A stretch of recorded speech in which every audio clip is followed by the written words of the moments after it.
እንነሳና ቁርአን ዝምሬ እናነባለን። ሶስት ያለው እናነባለን። በጌታ በኢየሱስ ስም አነባለሁ። እንዲህ ይላል። በምድርም ቀድሞ በአብርሃም ዘመን ከሆነ ራብ በላይ ራብ ነው። ይስሐቅ ወደ ፍልስጤማውያን ንጉሥ ወደ አቤሜሌክ ወደ ጌራራ ሄደ። እግዚአብሔር ተገለጠለት እንዲህም አለ፣ ወደ ግብፅ አትውረድ፣ እኔ በምልህ ምድር ተቀመጥ እንጂ። በዚህች ምድርም ተቀመጥ፣ ከአንተ ጋር ይሆናል፣ እባርክሃለሁ። እዚህም ምድሮችን ሁሉ ለዘሬ ለአንተና ለዘሬ እሰጣለሁና ለአባቴ ለአብርሃም የማልኩትን መሐላ አጸናለሁ ይላል። ክብር ለእግዚአብሔር ይሁን። በዚህ ክፍል አንድ ነገር በጣም የሚገርም ነገር አለና ቁጥር 1 ላይ ሲናገር እንዲህ ብሎ ጀመረ። በምድር ላይ ቀድሞ ከነበረ ይልቅ የሚብስ ራብ ሆነ ይላል። ይሄ ራብ በአብርሃም ዘመን ነበር። ብዙዎች ተርቧል። ብዙዎች ፈርቷል ረሃቡን። ብዙዎች ደንግጧል ረሃቡን። አብርሃም ግን አልፎታል። አብርሃም ካለፈ በኋላ በጣም የሚገርም ነገር በልጁ በይስሐቅ ዘመን ደግሞ ራቡ እጥፍ ሆኖ መጣ። ክብር ለእግዚአብሔር ይሁን።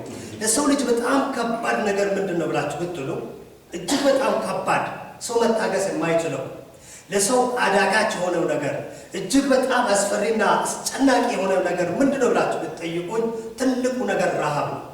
ረሃብ በጣም ከባድ ነው። ለሰው ልጅ ረሃብ ማለት እጅግ በጣም አሳሳቢ ነው።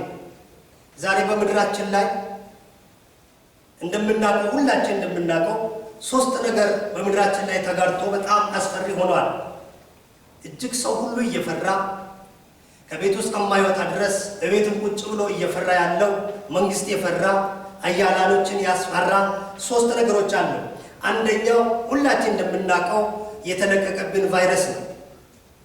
ቫይረሱ ዘር አይለይም፣ ቋንቋን አይለይም፣ መልክን አይለይም፣ ሁሉን አስፈራርቷል።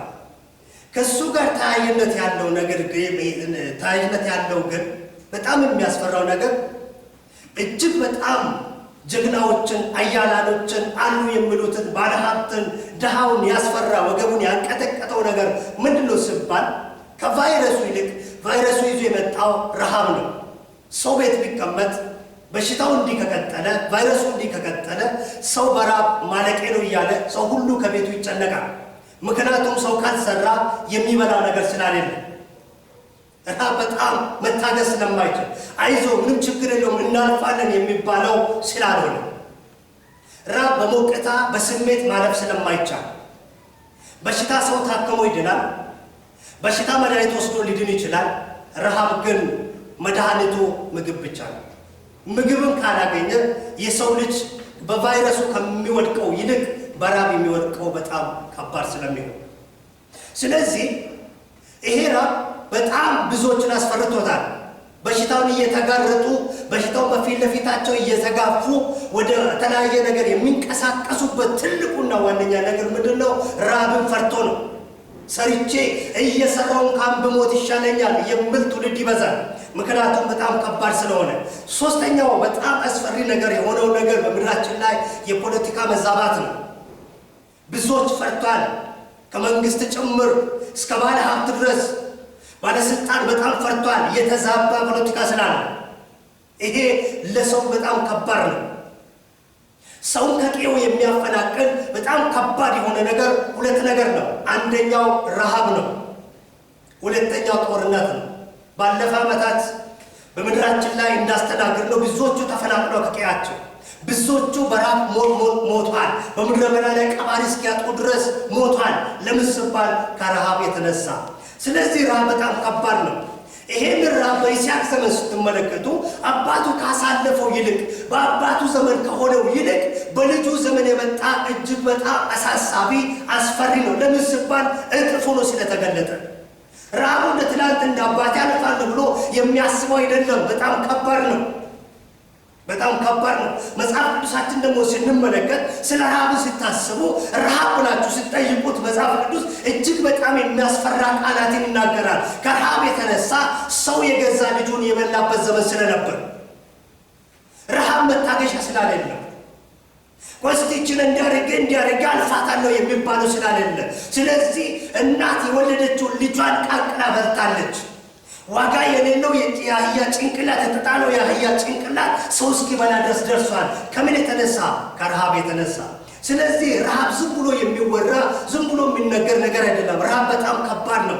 ይህን ረሃብ ሲሰማ ይስሐቅ በጣም ደነገጠ፣ በጣም ፈራና ወደ አቤሜሌክ ሄደ። ወደ ጌራራ ወረደና እሱ ጋር ከመነጋገሩ በፊት እሱ ጋር ደርሶ ተነጋግሮ ተመካክሮ የሆነ ነገር ሊወስን ሲሄድ እግዚአብሔር ተገለጠለት።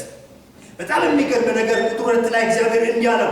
እግዚአብሔር ተገለጠለት እንዲህም አለው፣ ወደ ግብፅ አትውረድ፣ አትኮብልል፣ አትሂድ፣ አትፍራ፣ አትሽሽ።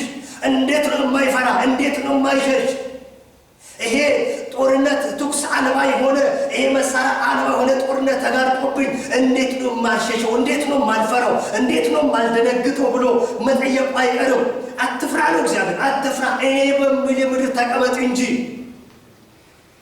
እንዴ የመጣብኝ እኮ ረሃብ ነው፣ የመጣብኝ እኮ ጦርነት ነው፣ እንዴት ብዬ ልቀመጥ ስል ቁጥር 3 ላይ መልሱን ሰጠው እግዚአብሔር።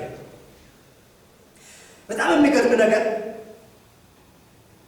እግዚአብሔር ሲመጣ በዚህች ምድር ተቀመጥ፣ ከአንተ ጋር እሆናለሁ። እግዚአብሔር ሁል ጊዜ በማይታይና በሌለው ነገር ላይ የሚታይና የሚመጣው ነገር ያወራል። አለ ብለን የምንጨብጠው ሳይሆን በእጄ ውስጥ አለ ብሎ የምናወራው ሳይሆን ዛሬ የሌለው ያላየነው የሰው አይን ያላየውን እግዚአብሔር ብቻ በዙፋኑ ላይ ያየውን ነገር ያወራል። ስለዚህ ሰው ዝም ብሎ እግዚአብሔር የተናገረውን ተስፋ ቢያደርግ መልካም። ክብር ለእግዚአብሔር ይሁን። መጀመሪያ ሁላችን አብዛኛዎቻችን እንደምናውቀው ይሄ በሽታ ከመምጣቱ በፊት አገር ሁሉ ሰላም ሆኖ ባለበት ሰዓት ሰው ሁሉ እንደፈለገ እየሰራ እንደፈለገ እየጨፈረ እንደፈለገ እያመለከ ባለበት ሰዓት እግዚአብሔር ምንም በማይባልበት ይፈጠራል ተብሎ ባልተቀመጠና ባልታሰበበት ሁኔታ ላይ እግዚአብሔር ይሄ ነገር እንደሚመጣ ሲያወራ ነበር።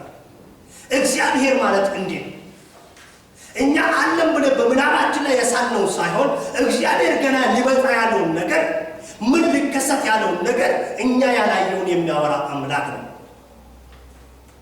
ሁሉ ጊዜ እግዚአብሔር የሚሰማ ሰው ከራሱ አልፎ ሁሉ ጊዜ እግዚአብሔርን የሚሰማ ሰው ከራሱ አልፎ ለትውልድ መፍትሄ ይሆናል። ለትውልድ መፍትሄ ይሆናል። ማመን ማለት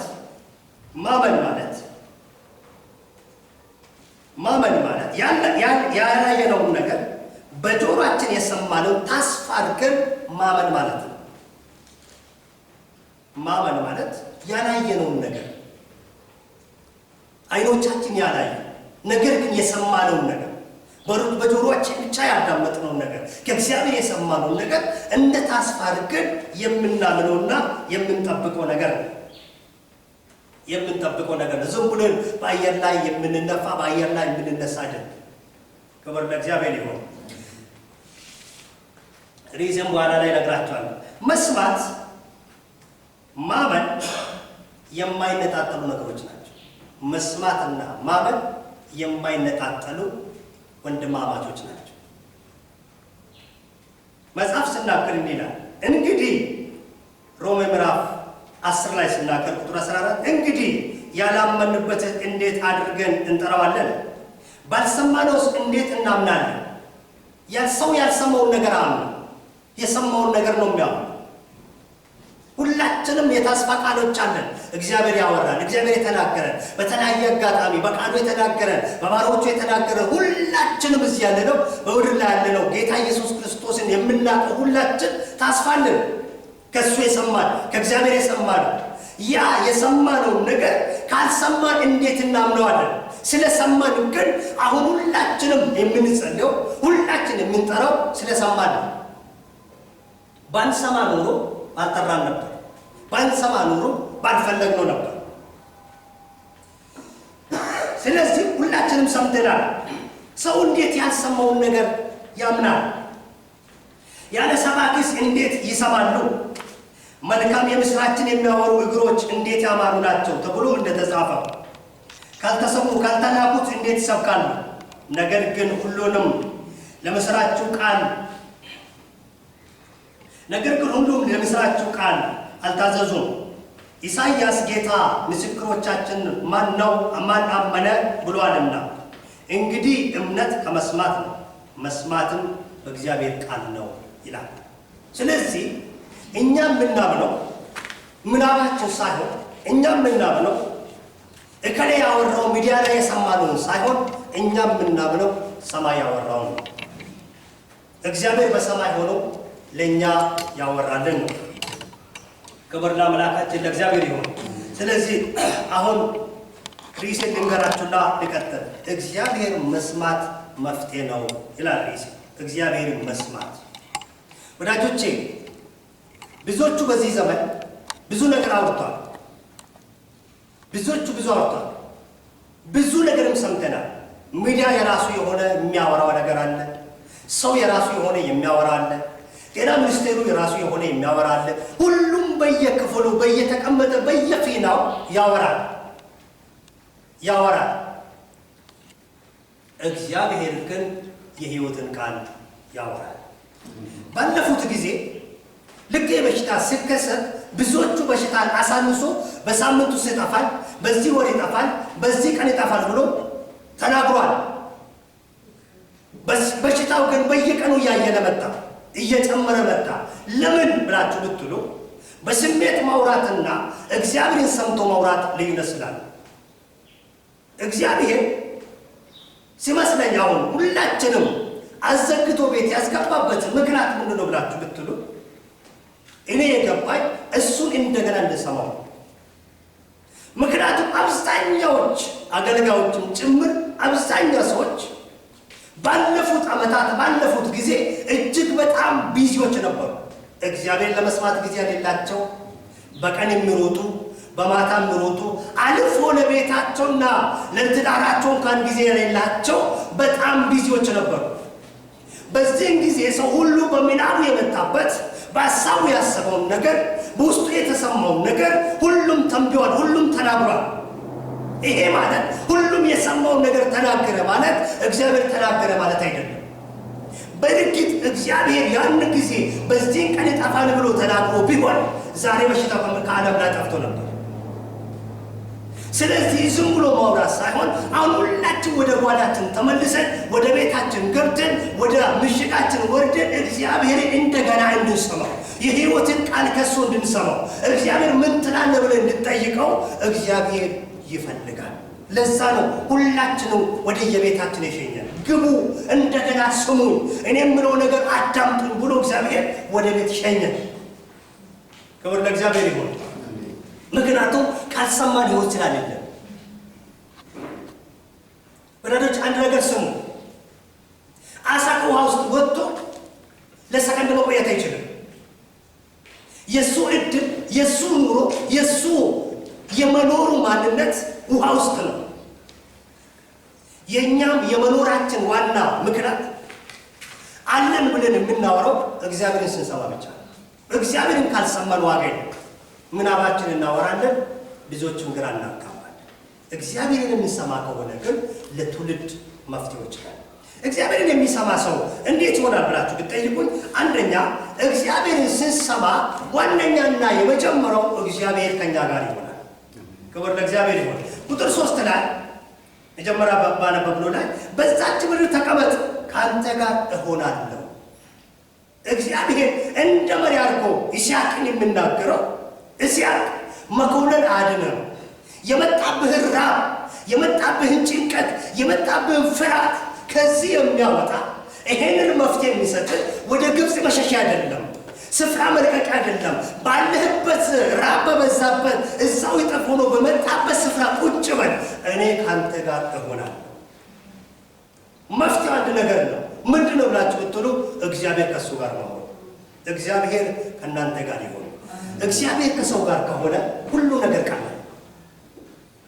እግዚአብሔር አብሮነቱን ሲገልጥ እኔ ካንተ ጋር እሆናለሁ ስለው እባርክሃለሁ። ራሱ እግዚአብሔር ከሰው ጋር መሆን መባረክ ነው። ራሱ እግዚአብሔር ከሰው ጋር መሆን ጠቃሚ ነው። ራሱ እግዚአብሔር ከሰው ጋር መሆን መለምለም ነው። ምክንያቱም እግዚአብሔር የሕይወት እንጀራ ስለሆነ አዝመራን የሚያለመልም እግዚአብሔር ስለሆነ፣ ሕይወትን የሚያነሳ እግዚአብሔር ስለሆነ ይህን የመጣበት የተጋረጠበትን ይህንም ማንም ሊያድነው የማይችለው በሀብት ሊድን የማይችለውን በፊቱ የመጣው ረሃብ ሊያነሳ የሚችለው አንድ ነገር ነው አለው እግዚአብሔር። እኔም መስማት ነው። እኔን ስማኝ፣ ከዛ እኔ ካንተ ጋር ሆናለሁ። እኔ ካንተ ጋር ነገር ሁሉ ያበቃለታል። ክብር ለእግዚአብሔር ይሁን። በመጽሐፍ ቅዱሳችን ስትመለከቱ ብዙ ቦታ ላይ እኔ ካንተ ጋር ሆናለሁ የሚለው ቃል ታገኙታላችሁ። እኔ ካንተ ጋር ለምን ሲባል እግዚአብሔር ከሰው ጋር መሆን ሕይወት ስለሆነ እግዚአብሔር ከሰው ጋር ካልሆነ በጣም የሚገርም ነገር ሰውን ሲያበረታታ አይዞ እኔ አለሁልህ፣ በርታ፣ አይዞ ጀግና፣ እኔ ካንተ ጋር ነኝ ይላል። እኔ በሚያስፈልግ ነገር ይደግፋለሁ ይላል። እኔ ከሚያስፈልግ ነገር አደርግልሃለሁ ይላል። ከጥቂት ጊዜ በኋላ ከረዳ ከ2 ዓመት በኋላ ከ1 ዓመት በኋላ ባካቀቶኛል ሊል ይችላል። በቃ አልቻልኩም፣ ባልኩበት ቦታ መቆም አልቻልኩም ይላል። እግዚአብሔር ግን በመከራም ሆነ በሞት በጭንቅም ሆነ በረሃብ ጊዜ አንተ ጋር ይሆናለሁ ካለ በቀንም በሌሊትም ከሰው ጋር ይሆናል። ክብር ለእግዚአብሔር ይሁን። ከዛ በጣም የሚገርም ነገር ዘፍጥረት 28 ቁጥር 15 ስትመለከቱ እንዲህ ይላል፣ እነሆ እኔ ካንተ ጋር ነኝና በምትሄድበትን መንገድ ሁሉ እጠብቅሃለሁ። አስቡ፣ ይሄ ሰው ያዕቆብ ከአባቱ ቤት ኮብልሎ ሲወጣ ወንድሙ ኤሳውን ፈርቶ ሲሸሽ ምንም ባሌለ ጨው ባለ ምድረ በዳ ላይ ሲደርስ እግዚአብሔር አንድ ነገር ላከለት። አይዞህ አትፍራ፣ ለምን እኔ ካንተ ጋር በምትሄድበት መንገድ እኔ እመራለሁ። እያለፈ ያለው መንገድ የሚመች መንገድ አይደለም። ያዕቆብ የሚያሳልፈው ሕይወት እጅግ በጣም የከበደ ሕይወት ነው። በፊት ለፊቱ ጨለማ አለ፣ በፊት ለፊቱ ራብ አለ፣ በፊት ለፊቱ ድካም አለ፣ በፊት ለፊቱ ብርድ አለ፣ በፊት ለፊቱ መኝታ ማጣት አለ። ሁሉ ተደምሮ እያለ ፍርሃት ውስጥ ጭንቅ ውስጥ ገብቶ እየተናወጠ እያለ እግዚአብሔር መጣና ልጄ አትፍራ፣ ለምን እኔ ካንተ ጋር ይሆናለሁ። እኔ ካንተ ጋር ሲሆን የምትሄድበትን መንገድ እኔ እመራሃለሁ፣ በምትሄድበት መንገድ እኔ እጠብቅሃለሁ። የፈራ ነገር እንዳይመጣ፣ ረሃብ እንዳይበላ፣ አውሬ እንዳይነክስ፣ የምተኛበት ቦታ እንኳን አንተ እንዳትንከራተት እኔ ካንተ ጋር ይሆናለሁ። ወደዛች ምድር እመልስሃለሁ። የነገርኩህን ነገር እስኪያደርግልህ ድረስ ደግሞ እኔ አልተውህም። ደስ በላችሁ፣ እግዚአብሔር ያላችሁ ነገር እስከሚያደርግላችሁ ድረስ አይተዋችሁ። ሁኔታ ቢለዋወጥ፣ ጊዜ ቢቀያየር እግዚአብሔር ያለውን ነገር የሚያደርግ አምላክ ነው። ብዙዎቹ ተስፋ ገብቶልናል። ብዙዎቹ ልባችን እንዲጠለጠል አድርጓል። ነገር ግን ያሉን ነገር ሲፈጽሙ አይተናናቅ። እግዚአብሔር ግን በመከራችን ውስጥ መጥቶ ቃል የገባውን ሲፈጽም አይተነዋል። ክብር ለእግዚአብሔር ይሁን። ስለዚህ መዝሙረኛውን ብትጠይቁት 124ን እናንተ ቤታችሁ አንብቡ። 124ን ስታነቡ ከቁጥር 1 ጀምሮ እግዚአብሔር ከኛ ጋር ባይሆን ኖሮ ይላል። አስቡ እስቲ እግዚአብሔር ብዙዎች አሁን ግራ ገብቷቸው እግዚአብሔርን ፍለጋ ላይ ነኝ፣ እግዚአብሔርን እፈልጋለሁ፣ እንዲህ አደርጋለሁ ይላል። እኛ ግን እግዚአብሔርን ፈልገን ሳይሆን እግዚአብሔር ራሱ ፈልጎ አገኘን። ክብር ለእግዚአብሔር ይሁን። እኛ አይደለም መንገድ ለመንገድ ጢሻ ለጢሻ ወድቀን ተነስተን እግዚአብሔርን ፈልገን ያገኘነው፣ ራሱ ፈልጎ አገኘንና እንዲህ አለ፣ እኔ ከእናንተ ጋር ነኝ፣ እኔ ካንተ ጋር ነኝ፣ አትፍራ፣ እኔ ላድንህ መጥቻለሁ ብሎ ተስፋ ይገባልን፣ ያበረታል፣ የጫካኞች ያደረገን ራሱ እግዚአብሔር ነው እንጂ እኛ ፈልገን አይደለም። ክብር ለእግዚአብሔር ይሁን። ሁለተኛው እግዚአብሔርን ስንሰማ ሁለተኛው ምን ይሆናል ብላችሁ ብትሉ እግዚአብሔር ለሚሰሙት፣ እሱን ለሚሰሙት፣ ላለውን ቃል የሚሰሙት፣ የተናገረውን ቃል ለሚያዳምጡት እግዚአብሔር የሚያደርገው ነገር ቃል ኪዳኑን ያጸናል። ቃል ኪዳኑን ያጸናል ወይም ይጠብቅለታል። ለሁሉም አይደለም እግዚአብሔር ቃል ኪዳኑን የሚጠብቅ ለሚሰማው ምን ያህል ለምን ሁላችን የሰው ሁሉ ጆሮ 7 ሰዓት ሲደርስ ዛሬ ደግሞ ኮሮና ሲተገባ ብሎ ሁሉም አፍተው ሚዲያ ነው የሚያለው፣ ሌላ ፌስቡክ ነው የሚጎረገው። እግዚአብሔር ምን ትላለህ የሚል ምን ትላለህ፣ ምን አንተስ ምንድነው መፍትሄ፣ ምን አልክ የሚል ሰው የለም። ኮሮና ስትገባ ስንት ሆነ፣ ስንትም ገባ፣ ስንትም መጣ። እግዚአብሔር ያለው ነገር አይቀርም። እኛ እግዚአብሔር ቃል ሞተናል፣ አንሞትም። ክብር ለእግዚአብሔር ይሁን። ለምን? እግዚአብሔር ኪዳን ገብቶልናል። እግዚአብሔር ሁኔታን አይቶ የሚታጠፋ አምላክ አይደለም። ወይ እኔ እኮ ይሄን አስቤ ነበር፣ ወይ በጣም ከባድ ነው። አሁን እንደምታው ሁላችን እንደሰማነው ኮሮና 1000 ምናምን ገብቷል። ስለዚህ ይሄንን ፈርቶ እግዚአብሔር ወይ እኔ እኮ ኮሮና ታች በነበረበት ሰዓት ነበር ቃል የገባሁት፣ ስለዚህ አሁን ምን ሶሪ በቃ ምንም ማድረግ አልችልም አይደለም። እግዚአብሔር የገባውን ኪዳን እስከ መጨረሻው ያጸናል። አሜን። ለሰሙትና ለቆሙት እግዚአብሔር የሚቆም አምላክ ነው። ክብር ለእግዚአብሔር ይሁን። ቃል ኪዳኔን ካንተ ጋር አቆማለሁ። ዘፍጥረት 6ን ስትመለከቱ የጥፋት ውሃ በመጣበት ሰዓት፣ ጭንቅ በመጣበት ሰዓት፣ ውጥረት በመጣበት ሰዓት፣ ሰው መንክባ በመጣበት ሰዓት ላይ እግዚአብሔር መጣና እንዳለ ቃል ኪዳኔን ካንተ ጋር አቆማለሁ። ተናግሬአለሁ። ለተናገርኩት ቃል ደግሞ እኔ የሚጸና አምላክ ነኝ። ቃል ኪዳኔን ካንተ ጋር አቆማለሁ። ክብር ለእግዚአብሔር ይሁን። ዘፍጥረት 17 ላይ ስትመለከቱ ቁጥር 2 እንዲህ ይላል፣ ቃል ኪዳኔ ካንተ ጋር ነው፣ ቃል ኪዳኔ ከእኔና በአንተ መካከል አደርጋለሁ፣ እጅግም አበዛለሁ። ይሄ ዘመን ለአብርሃም እጅግ በጣም ፈታኝ ጊዜ ነው። እግዚአብሔር ኪዳን ገብቶለታል። እግዚአብሔር ተናግሮታል፣ በራእይ ተናግሮታል፣ በቃል ተናግሮታል። ራሱ እግዚአብሔር ደጋግሞ ልጅ እሰጣለሁ ብሎ ተናግሮታል። ነገር ግን የሆነ ነገር አልነበረም። ስለዚህ አብርሃም በፈራበት ሰዓት ላይ መዋሸት በጀመረበት ሰዓት ላይ እግዚአብሔር መጣና አብርሃም አትዋሽቅ፣ እኔ ኤልሻዳይ ነኝ፣ እኔ አልፋና ኦሜጋ ነኝ፣ እኔ ቃል ኪዳኔን አልሻርኩም አለ። ክብር ለእግዚአብሔር ይሁን።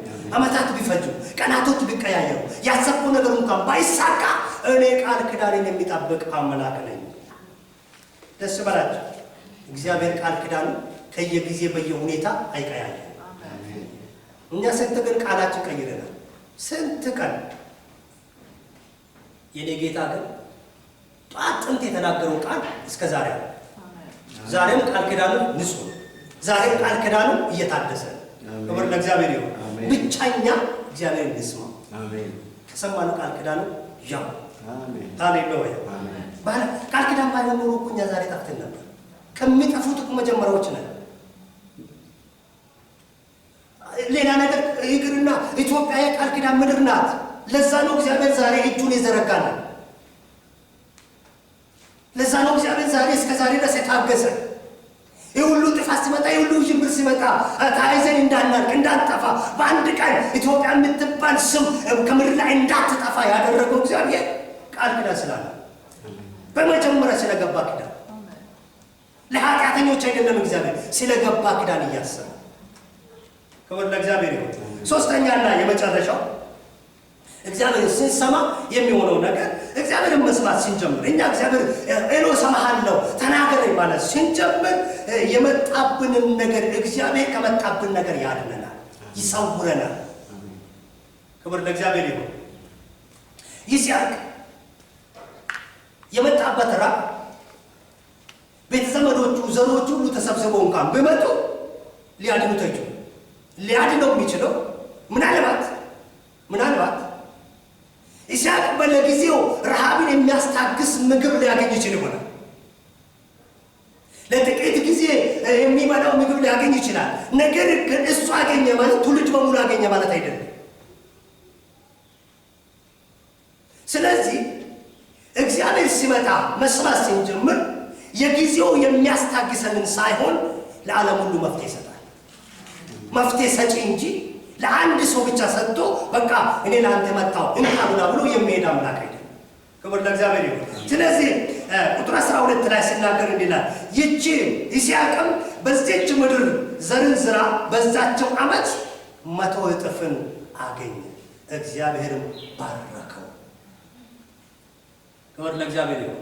ስለዚህ እግዚአብሔር አብሮነት የእግዚአብሔር ማዳን ምንድን ነው ብላችሁ ብትሉ መጣና ጭው ባለ ምድር በዳ ላይ ይህንን አገኛለሁ ብሎ ባላሰበበት ላይ ራብ መጣ። የት እገባለሁ ጉዴ ነው ባለበት ሰዓት ላይ ኖ ጉዴ አይደለም የራብ ጉዴ ይፈላል እንጂ አንተ ጉዴ አይፈላም ብሎ እግዚአብሔር ቁጭ በላ እኔ ካንተ ጋር እሆናለሁ ሲሆን ደግሞ እባርካለሁ። መባረክን ቁጥር 12 ላይ ስትመጡ ውጣና ዘርን ዝራ አለ። ስታስቡ ራመቱ በፊት ለፊቱ ቆሞ የሚበላ የለም ብሎ ሰው ሁሉ ከዚህ ሁሉም በሚጮህበት ሰዓት ላይ ውጣና ያለህን ከቤት የሚታገስበት አይተም ካል የምታምነው ቃልችን እቺ ምትላትን እንኳን አውጣና በተና ነው እግዚአብሔር አወጣና በተነው። ስበትን ግን 100 እጥፍ አገኘ። አሜን። ከወለ እግዚአብሔር ይሁን። አሜን። አያችሁ እግዚአብሔር እንዴት እንደሚያስታግስ እንዴት እንደሚያድን። ከወለ እግዚአብሔር ይሁን። አሜን። ስለዚህ እኛ እግዚአብሔር ይመስገን ነገስትን ሄዳችሁ ስትመለከቱ ኤልሳዕ ተነሳና እንዲህ አለ፣ እናንተ ሰው የእግዚአብሔርን ቃል ስሙ። አሁን የሚያድናችሁ መስማት ብቻ ነው። እና ትናንት እናት ልጇን በልታለች። ትናንት ብዙ ተአምራት ተፈጥሯል። ትናንት ገዳዮች እንኳን ተነስቶብኛል። ዛሬ ግን እግዚአብሔርን ስሙ እና ስትሰሙት ለምድር ሁሉ የሚሆን ለተራቡት ሁሉ የሚሆን ለዚህ አውራጃ ሁሉ የሚሆን ምግብ ተዘጋጅቷል። ከየት? ከምግብ ባንክ። ክብር ለእግዚአብሔር ይሁን። መንግስቱን ካን ዛሬ ይህንን በሽታ ፈርቶ በአዲስ አበባ ብዙ ቦታ ላይ የምግብ ባንክ እንዳዘጋጀው የተራበው ጭንቅ የያዘው መከራ መጣበት ኑና ብሉ ብሎ ሰብስቦ እንደሚያበላቸው የኔ ጌታ ግን ዛሬ ቁርስ አብልቶ ምሳ የለኝም የማይል አምላክ ለሁሉም አንድ ጊዜ የሚያድን ምግብ የሚያበላ እግዚአብሔር መጣና ስሙኛል። እናንተ ብትሰሙኝ ምግብ አለ። ጠላታችሁ እያዛ ያዘጋጀ እናንተን የወረሰው እናንተ ሄዳችሁ ትበዘብዙታላችሁና ስሟል። መጀመሪያ ግን መስማት ነው። እግዚአብሔር እሱን የሚሰማ ጆሮ ይስጠን። አሜን። እግዚአብሔርን መስማት መፍትሄ ነው። ወዳጆች ሚዲያ መስማት መፍትሄ አይደለም። ታላላቆችን መስማት ለጊዜ ሊያስታግሰን ይችል ይሆናል። መፍትሄ ግን እግዚአብሔርን መስማት። እግዚአብሔር የሰማ ሰው ሁሉ ጊዜ በየትኛው ጣብቀኝ በየትኛው ፈተና በየትኛው ሞት ጊዜ ውስጥ መፍትሄ ሆኖ ይታያል። እግዚአብሔር እሱን የሚሰማ ሰው ያደርገን። እንጸልይ። አቤቱ የዘላለም አምላክ እግዚአብሔር አባት ሆይ በጌታ በኢየሱስ ስም እጅግ አድርገን እናመሰግናለን። ስለረዳን ስለሰበሰብከን ደግሞ ስሙን ስላልከን በኢየሱስ ስም እናመሰግናለን። ይሄው እንሰማለን በኢየሱስ ክርስቶስ ስም። አሁንም ደጋግሜ በምንሄድበት በምንወጣበት በምንንቀሳቀስበት ስፍራ ሁሉ በኢየሱስ ስም ቃል ከኛ አይራቅ። በኢየሱስ ክርስቶስ ስም እግዚአብሔር አምላክ ሆይ እግዚአብሔር አባት ሆይ ምድራችን ኢትዮጵያን ዓለምን አሳልፈ ለከበረ እጅ ሰጠን። እግዚአብሔር አምላክ ሆይ በምድራችን ላይ የተጋረጠብንን እግዚአብሔር አባት ሆይ ይሄንን በሽታ ከበሽታ ጋር ይመጣል ተብሎ የሚፈራውን ረሃብ እዛም እግዚአብሔር አምላክ አልፎ ደግሞ ጦርነቱን እግዚአብሔር አምላክ የተዛባ ፖለቲካ ሁሉ እንድታስተካክልን በኢየሱስ አሳልፈ ላንተ ሰጠን። አባት እግዚአብሔር ሆይ በጌታ በኢየሱስ ክርስቶስ ስም ምድሪቱን ሁሉ በምድር በእጅ ላይ ናትና ምድር ሁሉ ሊያድን የምትችል አንተ ብቻ ነህና የምድር ሁሉ መድኃኒት አንተ ነህና ሁሉንም አሳልፈን ለከበረ እጅ ሰጠን። በኢየሱስ ክርስቶስ ስም ዓለም ምድራችን በምስጋና የምትነሳበት ቀን በኢየሱስ ስም ይፍጠንልን። የሚሞቱት የሚታመሙት ቁጥራቸው የሚቀንስበት ማለዳ እንድታደርግልን በኢየሱስ ስም ጸለይን። አባት እግዚአብሔር ሆይ በአንድ ጊዜ እግዚአብሔር አምላክ እቺ ቫይረስ ምድር ሁሉ በአንድ ቃል እንዳነጋገረው በኢየሱስ ክርስቶስ ስም ይሄንን ደግሞ እግዚአብሔር አባት ቫይረስ በአንድ ቃል አንስተ ደግሞ ምድር ሁሉ ስላንተ እንዲነጋገር ምድር ሁሉ ስላንተ አዳኝነት እንዲያወራ በኢየሱስ ስም መልካም ፈቃድ ይሁን። እናመሰግናለን በኢየሱስ ስም አሜን።